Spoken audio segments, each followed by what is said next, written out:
magazine. On peut considérer que c'est un livre, tellement c'est complet et intemporel dans ce qui est proposé. C'est le magazine numéro 1 créé par Max Guys. Le nouveau numéro, mais c'était pas le nouveau quand je l'ai acheté, il y avait déjà le 1 et le 2 qui étaient sortis. J'ai acheté le 1 et le 2 en même temps. Je viens de commencer la lecture du 2. C'est Affaires criminelles.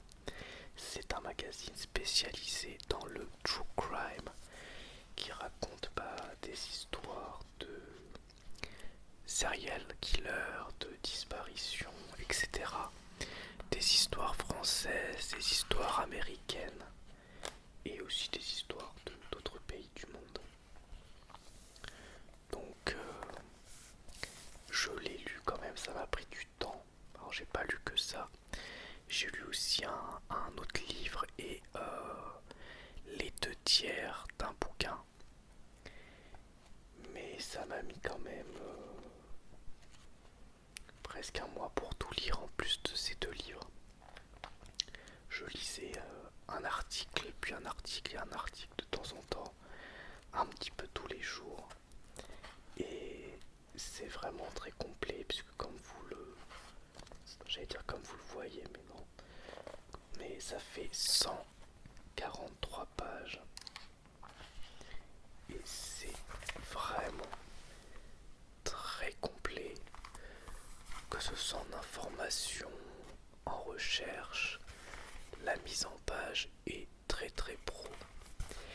Et en fait, c'est ce que j'apprécie avec Max Guy, c'est que je trouve qu'il sait très bien faire les choses, mais il sait aussi très bien s'entourer, très bien déléguer. Il n'a pas écrit l'intégralité des articles, il a dû en écrire 2 ou 3 dans le magazine, mais il a toute une équipe autour de lui et vraiment on sent que ça a été bossé, c'est très bien fait. Donc si vous êtes intéressé par tout ce qui est true crime et que vous n'avez pas pu mettre la main dessus, vraiment moi je vous le recommande. Alors au début il y a un truc d'actu sur des affaires en cours, sur YouTube aussi, des vidéos YouTube, sur des films ou séries. Voilà, il y a pas mal de choses. Et après c'est vraiment des affaires qui sont plus ou moins connues. Il y en a pour tous les goûts, des affaires pas très connues et des affaires plus connues. Il y a aussi beaucoup d'entretiens. Ça, j'ai trouvé ça très intéressant, beaucoup d'interviews. Et donc vraiment, j'ai trouvé ça génial. Donc j'ai hâte de lire le 2e volume que je possède déjà. Et du coup, je me tâte à m'abonner puisque c'est un trimestriel. Alors c'est pas donné par contre, c'est 15 € le numéro. Mais comme je vous disais, clairement il y a autant de contenu qu'un livre. Et vu la mise en page, la qualité, même le papier, tout est de très bonne qualité. Je trouve que 15 € c'est un prix finalement assez normal au vu de la qualité du magazine que je vais conserver précieusement et peut-être qu'un jour je ressortirai pour relire un truc ou voilà.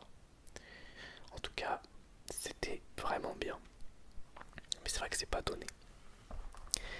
Et pour continuer avec Max Guys, avant le magazine, j'ai lu Trembler en version poche, donc j'avais déjà lu un livre de Max Guys. Alors d'ailleurs, pour ceux qui connaissent pas Max Guys, c'est un YouTuber true crime, donc spécialisé dans les crimes, etc. Et c'est un YouTuber qui aujourd'hui est très connu quand même. Il fait ce qui s'appelle les HVF, donc c'est les histoires vraies flippantes. Et finalement, il nous narre un petit peu un crime et une enquête, comment ça s'est passé, etc. du début à la fin. Et il a un super talent de narrateur, ce qu'on retrouve finalement dans son livre, puisqu'il suit, on a 10 histoires criminelles de différents pays. Certaines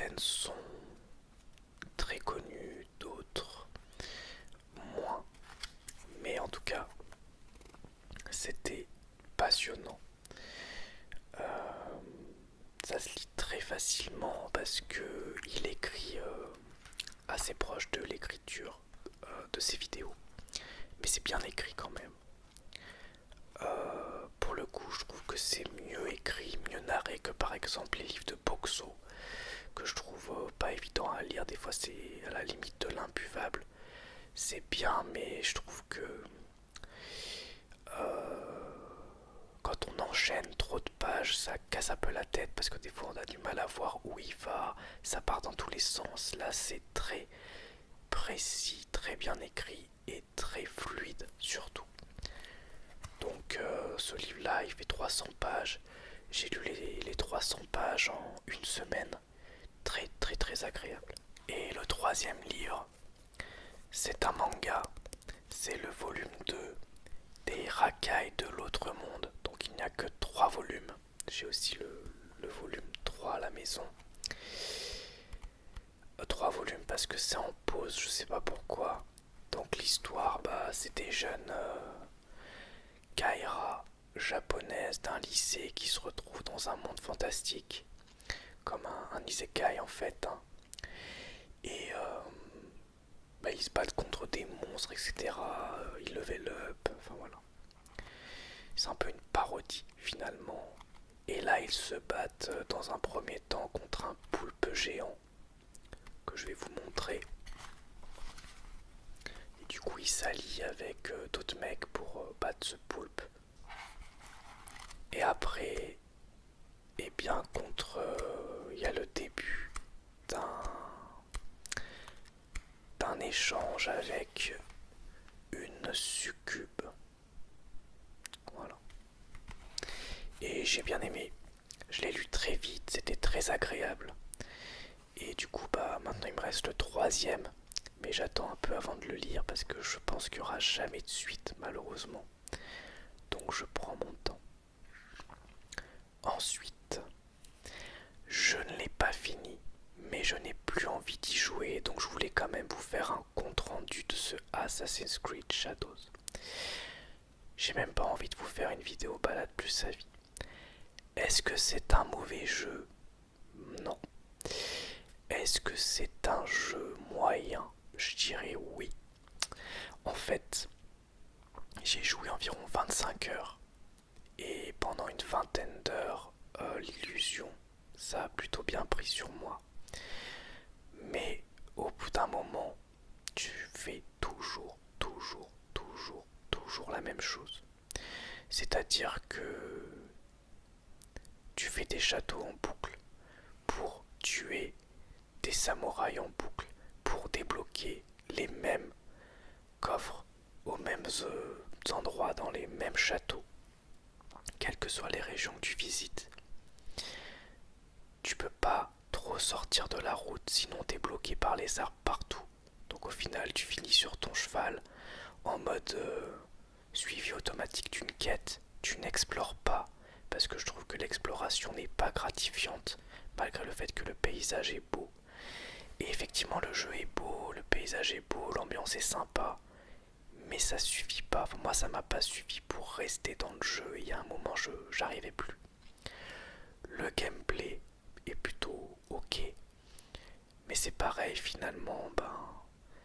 T'as plusieurs armes et tout, mais une fois que t'as tout essayé, t'as tes 2 armes et tu fais toujours les mêmes attaques, les mêmes trucs, c'est toujours tout en boucle.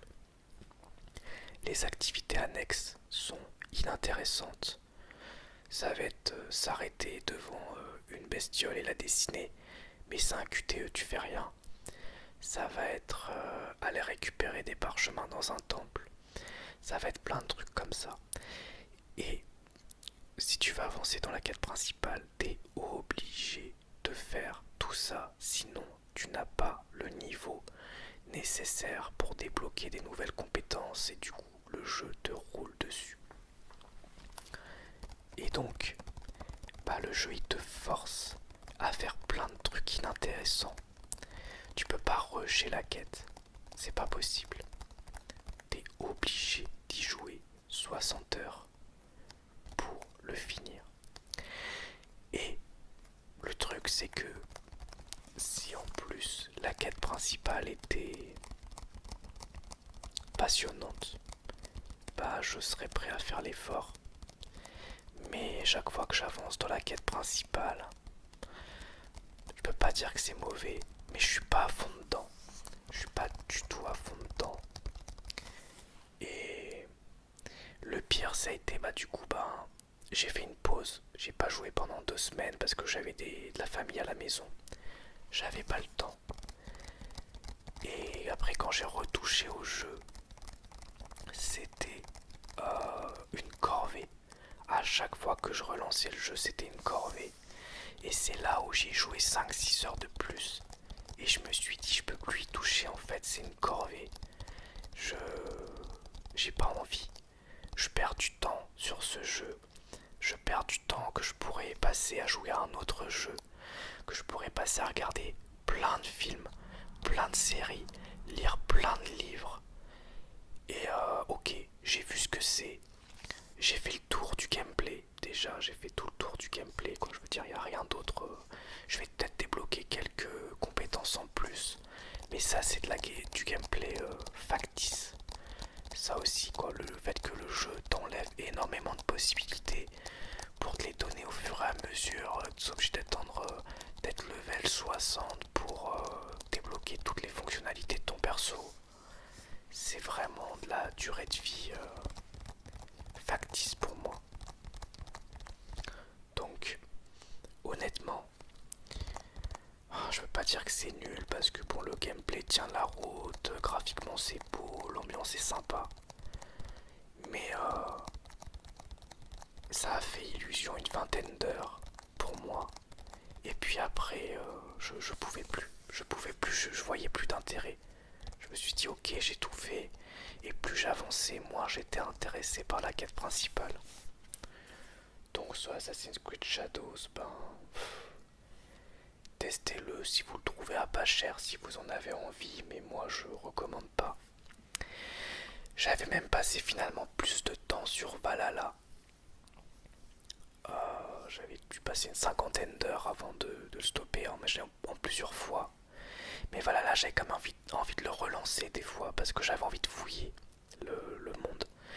Mais là, j'ai pas envie de fouiller parce que je suis tout le temps bloqué par le relief, bloqué par les arbres, bloqué par tout. Et du coup, mais c'est insupportable d'explorer. C'est insupportable. Et en fait, c'est ça aussi qui me sort du jeu. Ensuite, du coup, on va faire tous les films. On va faire tous les films. Alors, j'ai regardé, c'était avant-hier soir, The Host de Bong Joon-ho, réal de Memories of Murder, réal de Parasite, de récemment Mickey 17, ou encore de Snowpiercer. Et je crois que alors je me souviens plus de Memory of Murder, je crois qu'il est incroyable, mais de souvenir sur tout ce que j'ai vu de lui, je pense que celui-ci c'est mon film préféré du réal. Je l'ai trouvé génial, pourtant j'étais fatigué quand je l'ai vu. J'ai dû faire quelques pauses parce que j'étais malade en fait, j'avais des maux de tête et tout. Mais j'ai quand même tout regardé dans la soirée. J'étais vraiment pris dedans parce que j'ai trouvé que les personnages étaient hyper attachants, la famille était attachante, ils ont tous des personnalités bien marquées. Et il y a plein d'enjeux, il se passe plein de choses. Non, c'était vraiment bien. Et l'histoire, eh bien, c'est une famille prolétaire assez pauvre en Corée du Sud. Et c'est la famille Park. Ils tiennent un petit commerce, enfin en tout cas le grand-père, le père et la fille. Il y a aussi un oncle et une tante qui sont dans la ville mais qui vivent pas avec eux. Donc ils tiennent un petit commerce, tout ça, ils font leur petite vie. ils sont pauvres, mais ça va quoi, ils s'en sortent.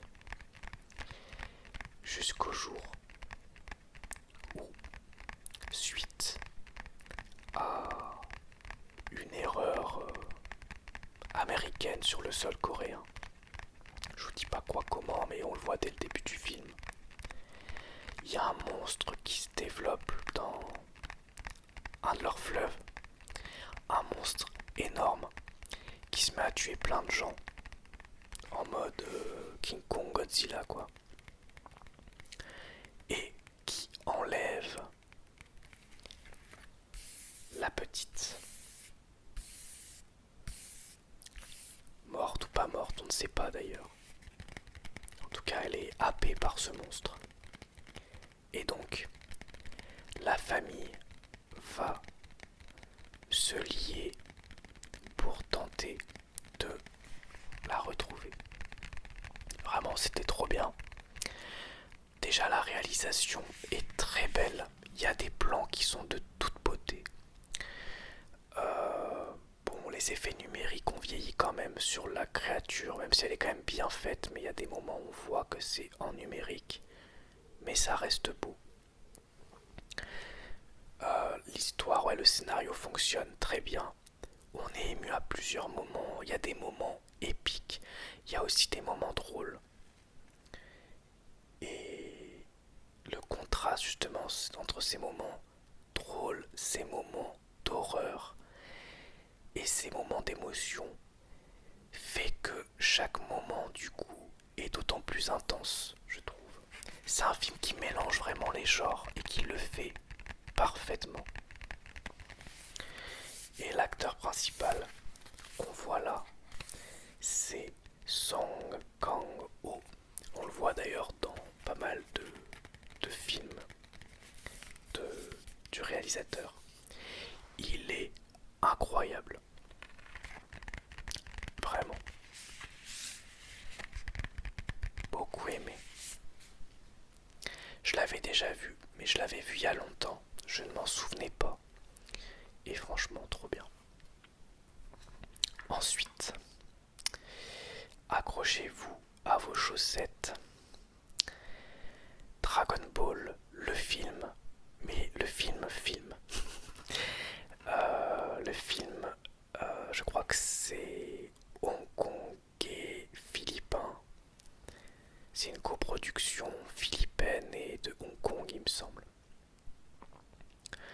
Et là, c'est un délire. Alors, c'était pas une adaptation officielle de Dragon Ball, je crois, donc ils avaient dû changer des noms. Mais finalement, ça a été distribué comme tel. Donc ils avaient changé les noms, donc par exemple Sangoku c'est Monkey Boy. On a Turtleman pour Tortue Géniale. Bref, je sais plus les noms, mais c'est un délire. Alors, regardez déjà la tronche des personnages. Regardez ça. Je sais pas si vous voyez. C'est un délire en plus. J'avais que la VF. J'avais que la VF qui est ignoble. Elle est horrible, je vous jure. La VF, elle est horrible. Et là, c'est la première version sortie en DVD. Il y a un autre DVD qui est sorti apparemment où il y a des effets numériques assez dégueulasses qui ont été rajoutés. Mais là, non, c'est la version avec la version de base, on va dire. La version non améliorée, mais c'est déjà quelque chose. Alors c'est n'importe quoi, mais étonnamment l'histoire, sur pas mal de points, suit plutôt bien le début du manga Dragon Ball, mais de façon hystérique et insupportable. Alors les 15-20 premières minutes c'était marrant, je trouvais ça sympa, je me suis dit ok pourquoi pas, mais 1 heure et demie comme ça, je suis sorti avec un mal de crâne pas possible, j'en pouvais plus. Donc bah en gros on a un méchant qui, je sais plus comment il s'appelle d'ailleurs, qui veut récupérer les 7 boules de cristal. On a Goku qui s'appelle pas Goku, qui a une boule, Bulma qui a une boule, Et au fur et à mesure, ils rencontrent des personnages, ils ont tous des boules. Ils rencontrent Olong, ils rencontrent Yamcha, ils rencontrent Tortue Géniale. La scène sur l'île de Tortue Géniale, c'est incroyablement long et malaisant. Et puis, en fait, le temps de rencontrer tous ces personnages, bah en fait, il s'est déjà passé 1 heure de film. Et bon, il y a quelques scènes d'action quand même. Il y a énormément d'explosions. Tout explose tout le temps partout. Je sais pas, il va avoir un budget explosion illimité. Et puis, bon, bah voilà. Après, tout est résolu en 10 minutes. Ça cassait la tête parce qu'il y avait énormément de dialogues débiles tout le temps. Ça parle tout le temps. Et ça débite que des conneries. Je vous jure, c'est insupportable. Sur l'heure et demie, pendant 45 minutes, quoi. Après, les scènes d'action sont assez drôles quand même. Hein. Il y a des trucs assez rigolos. Et il y a plein d'absurdités aussi. Bon. J'ai dû lui mettre 2 sur 5. J'ai pas voulu être trop dur parce que, en soi, c'est un concept assez unique. Hein. C'est à voir une fois dans sa vie, je pense, si vous aimez Dragon Ball Z pour voir ce que c'est. Mais vous en ressortirez avec un QI avec quelques points en moins, je pense. Ouais. Ensuite, je vais vous parler de ces 2 films. Le Nosferatu d'origine et le Nosferatu de Robert Egger. Alors, on va déjà parler du Nosferatu de Murnau, qui est sorti, il me semble, en 1922. Bon, je sais pas si j'ai la date ici. Ouais, c'est ça. En 1922, en Allemagne. Qui est un film muet. Oui, ça fait pas rêver comme ça. Que vous pouvez trouver. Je crois que c'est du domaine public maintenant, donc vous pouvez le trouver sur YouTube gratuitement sans qu'il soit striké. Si ça vous intéresse, je vais vous mettre en commentaire épinglé les 2 versions du film de Nosferatu. Il y a une version originale qui dure 1 heure et demie, qui est teintée, c'est-à-dire que c'est jaune le jour et bleu la nuit. Et il y a une version noir et blanc qui dure 1 heure, donc qui est un petit peu accélérée, avec 18 images secondes au lieu de 24 images secondes, donc ça va plus vite. Et c'est full noir et blanc. Donc moi, pour le coup, je voulais être plus proche possible du film d'origine. J'ai regardé la version d'1 heure et demie avec teinté quoi, bleu jaune. Et et bien j'ai beaucoup aimé. J'ai beaucoup aimé. Pourtant le film, il a plus de 100 ans. Il a 103 ans. C'est un film muet. J'en ai pas vu beaucoup. Honnêtement, j'ai dû voir que des films de Chaplin en muet. Et franchement, c'était bien. Ce qui est très impressionnant, c'est que, alors déjà, pour la petite histoire, Nosferatu, ce film, quand il est sorti, il a été attaqué pour plagiat par la famille de Bram Stoker, donc qui a écrit Dracula. Parce que en fait c'est l'histoire de Dracula, ils avaient juste changé le lieu et les noms, mais l'histoire est la même. C'est le comte Orlok, mais bon en vérité c'est le comte Dracula. Et d'ailleurs j'ai acheté le Nosferatu.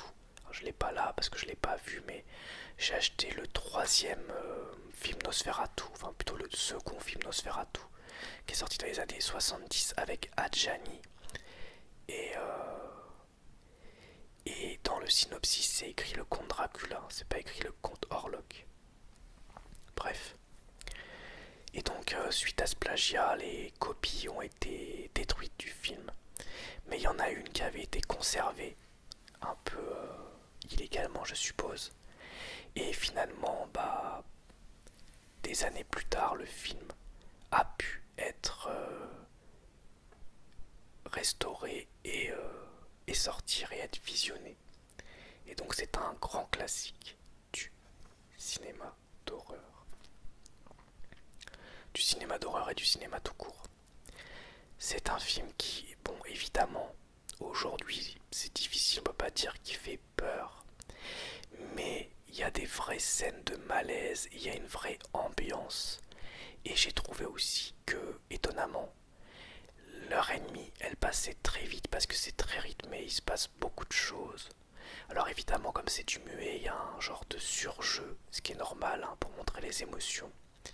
Mais vraiment, ça a étonnamment bien vieilli pour un film qui a 100 ans. Faut bien voir qu'on est vraiment dans les débuts du cinéma. Ce film-là, il est incroyable et il a influencé des générations et des générations de films. Donc, il reste impressionnant. C'est peut-être pas un film que je regarderai tous les mois comme un plaisir facile. Ça demande quand même un certain engagement. Mais j'ai passé un bon moment devant. J'ai été vraiment fasciné par certains plans et par l'ambiance du film. D'autant plus que je l'ai regardé après avoir vu le remake et du coup je passais mon temps dans ma tête à comparer les deux. Et c'est là qu'on voit aussi que le travail du remake est assez exceptionnel parce que à la fois il apporte plein de choses et c'est là qu'on voit que le travail du remake est exceptionnel parce que à la fois il apporte plein de choses à l'original et en même temps il reste très très proche de l'ambiance de l'œuvre originale. Donc un grand oui, très content. Je ne l'ai pas acheté en Blu-ray parce que le Blu-ray était cher. J'avais trouvé qu'une version un peu steelbook mais qui était à plus de 20 € d'occasion. Et je me suis demandé si vraiment au niveau qualité d'image ça valait le coup de voir un film de 1922 en HD. Donc je l'ai pris en DVD pour 3 €. Surtout qu'il y a les deux versions sur le DVD, donc je me suis dit très bien. Ensuite donc, j'en ai parlé, le Nosferatu de Egger. J'en profite, je vous montre aussi le dos du steelbook parce qu'il est super beau. Donc là, on n'est plus sur le même rapport à l'image. On est sur du 4K Ultra HD avec HDR. Un truc qui claque les yeux. Et les effets de lumière dans le film, alors évidemment tout comme l'original pour son époque, mais là, les effets de lumière sont incroyables. Et on retrouve un côté surjeu, un petit peu comme la version muet, sauf que là on est sur un film parlant, évidemment. Mais ce côté surjeu fonctionne bien avec l'époque et l'ambiance du film, je trouve. C'est clairement volontaire et clairement ça marche. Ça donne un côté très théâtral et très tragédie en fait, qui je trouve fonctionne très bien avec l'ambiance du film. Ambiance extrêmement noire, extrêmement glauque. Des scènes beaucoup plus réelles, beaucoup plus réalistes. Une froideur extrême. Il y a des changements dans le look de Nosferatu, dans son fonctionnement, son raisonnement, dans son lien avec l'héroïne. Enfin, héroïne d'ailleurs, là, clairement, Lily Rose Depp, c'est l'héroïne. Dans le Nosferatu d'origine, en fait, voilà, c'est Hélène, voilà. Hélène, c'est l'héroïne dans le Nosferatu de Egger, clairement. Là où ici c'est Ulter, le héros, et on a une espèce d'inversion de rôles principaux, rôles secondaires. Rôle principal, rôle secondaire, pardon. Non pas que, enfin, dans les deux ils sont importants, mais clairement ici Hélène elle a un rôle plus important et toute l'histoire du lien entre Nosferatu et Hélène est beaucoup plus développée, on donne beaucoup plus de détails, il y a même des explications de ce lien qui font froid dans le dos et que ça fonctionne hyper bien. Il y avait déjà un espèce de côté un peu érotique, malsain dans le Nosferatu d'origine, mais suggéré. Ici, c'est pas suggéré. Ici, c'est là. Et c'est franchement parfois glaçant et malaisant. J'ai adoré. J'ai plus aimé encore que au visionnage cinéma. Je pense parce que j'étais plus dedans. Je crois que j'ai monté ma note d'un demi-point, j'avais mis 3,5 sur 5 sur Letterboxd. Et là j'ai mis un 4 sur 5. Le seul peut-être défaut, je dirais, c'est peut-être le rythme. Je trouve toujours le film un peu poussif au niveau du rythme, peut-être un peu long. Et en même temps, maintenant que j'ai vu le Nosferatu d'origine, je me dis qu'il a peut-être besoin de ce rythme-là aussi pour cette fidélité à l'œuvre originale. Donc voilà. Donc je lui ai mis un 4 sur 5, ce qui pour moi est une très bonne note. C'est rare que je mette au-dessus. Je fais facilement des 3 ou des 3,5 au film. Quand je mets un 4, c'est que c'est un film que je reverrai régulièrement. Donc le Nosferatu de Egger, très très bon. Ensuite, alors je vais continuer avec les Blu-ray, je terminerai avec 3 DVD. On a Civil War d'Alex Garland, ou Garland, je sais pas comment vous prononcez, on va dire Alex Garland, on va prononcer à la française, que j'ai adoré. Alors, ce qui est étonnant, c'est que quand je l'avais vu au ciné, j'avais aimé, mais sans plus, parce que je crois que j'attendais autre chose du film. J'avais été un peu déçu, parce que je trouvais que le film, moi je m'attendais à une guerre civile totale, et j'avais l'impression que c'était un conflit entre deux armées. Bon, c'est pas l'impression, c'est le conflit entre deux armées. Oui, alors oui, c'est deux armées du même pays, mais quand même. Et en fait, on a l'impression quand même de suivre des reporters qui suivent une guerre classique. Mais finalement, pas tant que ça. Parce qu'on est sur le sol américain, il y a une ambiance particulière. Et je me souvenais pas qu'il y avait autant de scènes marquantes dans le film. L'ambiance est folle. Le film est beau. Les acteurs jouent très bien.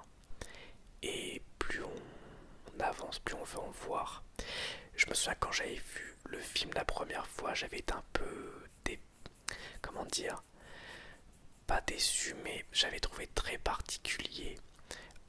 J'avais l'impression que c'était un road trip avec une succession de scènes qui n'avaient pas forcément de lien les unes aux autres. Mais finalement, maintenant, je comprends que chacune de ces scènes, elle sert le propos du film. Elle sert une ambiance et ça marche bien. Donc je lui ai mis aussi un 4 sur 5, j'ai monté ma note de 1 point en le revoyant.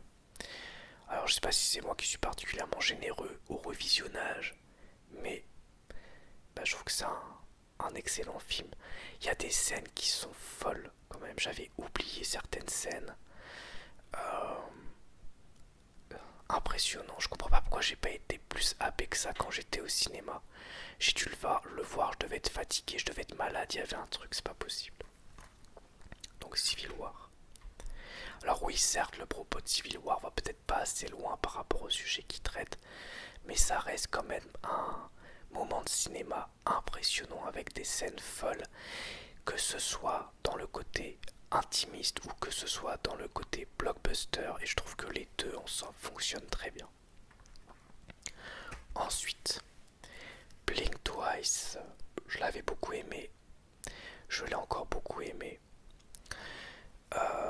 Ça m'a peut-être pas fait pareil que la première fois parce que j'avais pas de surprise, je savais ce qui se passait. Et c'est un peu un film à twist. Et finalement, quand tu sais un peu ce qui se passe, là le visionnage il m'a moins étonné. Il m'a moins pris à la gorge. Mais c'était bien. L'histoire, c'est une femme qui, avec son ami, se retrouve un peu par hasard invitée sur une île d'un milliardaire, je crois. Bah oui, il est milliardaire, et possède une île, donc bon. Et c'est genre le PDG d'Apple, enfin une grosse boîte quoi. Et elle fait la fête avec plein de gens qu'elle connaît pas. Et le matin, elle se réveille, elle a l'impression qu'elle a oublié des choses et qu'il s'est passé des trucs bizarres. Et je vous en dis pas plus. Donc, bah, le film, il est à la fois très drôle, à la fois très glauque. Il traite de sujets extrêmement sensibles, il le fait bien. Et il est très divertissant. Et en même temps très satisfaisant sur la fin. Mais comme je le disais, il fonctionne sur un, un truc que voilà, quand tu le connais, ça te fait pas la même. Parce que tu sais. Et donc toute la première partie où l'héroïne essaie de comprendre ce qui lui arrive, bah toi tu sais. Et du coup, t'as qu'une hâte, c'est d'arriver à la fin.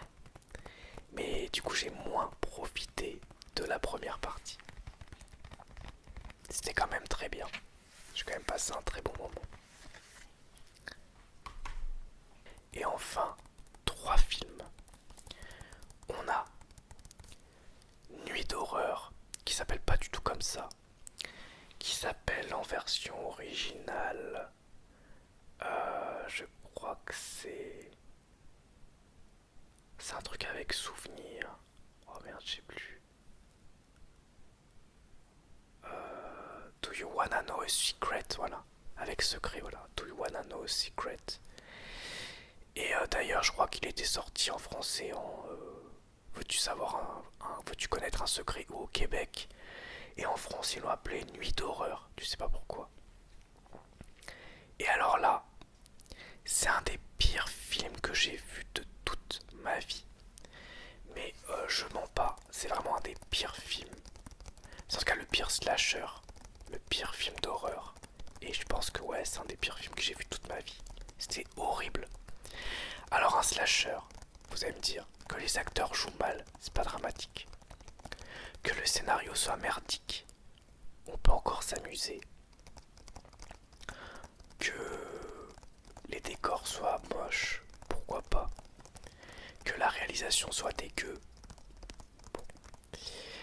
Mais le comble du slasher, il n'y a pas de scène de meurtre. Enfin, il y en a, mais on les voit pas. Tout est hors champ. Tous les meurtres du tueur sont hors champ. Il n'y a qu'une scène gore. C'est une scène où il y a un personnage qui se plante un bout de verre dans le pied. Je vous jure que c'est vrai. Et il y a un petit peu de sang.